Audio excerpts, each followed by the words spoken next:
Apakah satu kejayaan dalam agensi anda yang mungkin pelajar tidak pernah terfikir wujud? Okay. Morning.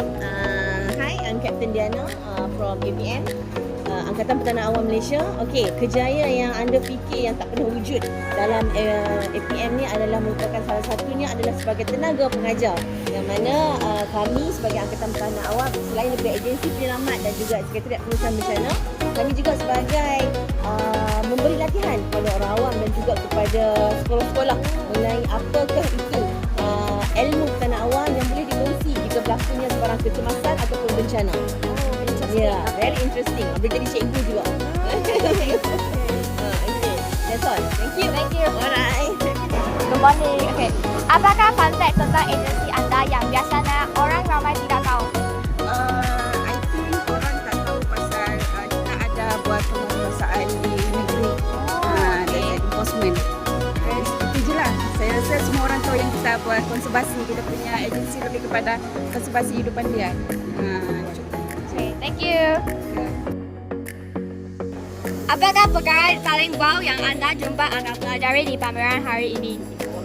Nama saya Gerard Ang dari Limakli, dan agensi yang paling menarik untuk pada pendapat saya ialah agensi maritim. Satu ialah alat peralatan yang mereka mempunyai sangat menarik, sangat wow, dan lagi juga pekerja member ahli-ahli maritim sangat cantik, sangat meriah, sangat seronok bercakap dengan mereka. Nama saya Aditya Pillay daripada Limati.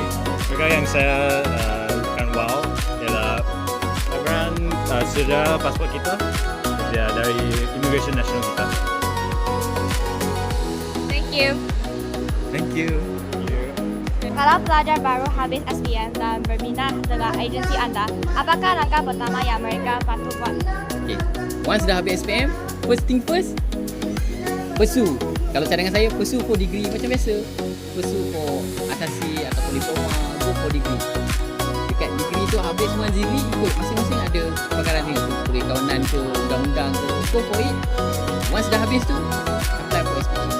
Dan make sure buat terbaik lah untuk since the better you do, better you get lah.